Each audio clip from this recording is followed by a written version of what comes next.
Warning: the video you are about to view contains one very sweaty individual.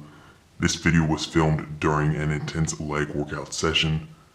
Viewer discretion is advised.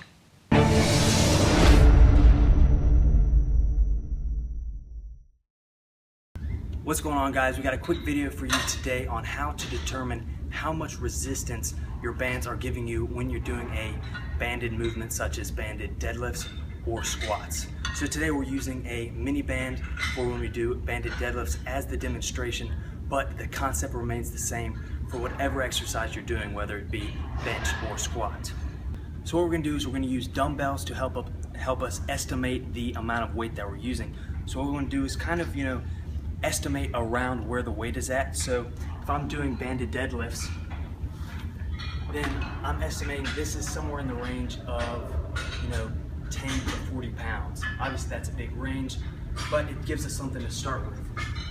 So if I use the 35-pound dumbbell and I pick it up and the dumbbell does not come off the floor, we know the resistance the band is giving is less than 35 pounds. Now we're going to go ahead and jump to the other end of the spectrum with 15 pounds. Now if you notice, as I pick this up, the dumbbell comes off. So obviously the band is giving us more resistance than 15 pounds. Now if we shoot for something right in the middle, 25 pounds, we see the dumbbell starts to kind of float around at the bottom. This means that we have found the corresponding weight, or at least as close as we're going to come. Now the only reason that we're pulling it up to our waist to test is because that's going to be the lockout position of a deadlift, so you can't stretch the band anymore. If you're performing a different exercise, then you'll have to stretch it to the appropriate height of lockout. As an example, for squat, you would leave the bar in the rack, wrap the band around the bar, and then test from there. Now there's a couple different ways to perform a banded bench press. One of the ways is to have one band on each side. If you do that, then the previous method will work, but if you do the single band technique as you see in the video now, then this is how you're going to determine.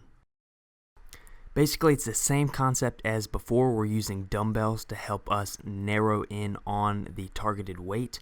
So basically we're going to remove the bench. Now if you have a bench setup that is all attached, then you probably just want to put the barbell in a rack at about bench height and attach the bands as you would for a banded bench press, but the bench just isn't there. So normally the band wraps underneath the bench, which sits about 6 inches off the ground. So what I did to compensate for this discrepancy is I put a bumper plate on the ground, and that kind of makes up for the lack of height. So then I just use the same technique of putting a light dumbbell, a heavy dumbbell, and then somewhere in the middle until I narrow it down to that point where the weight just kind of floats.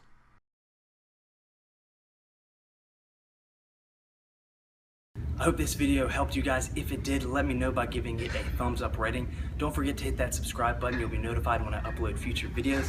But in the meantime, thanks for watching and have a great day.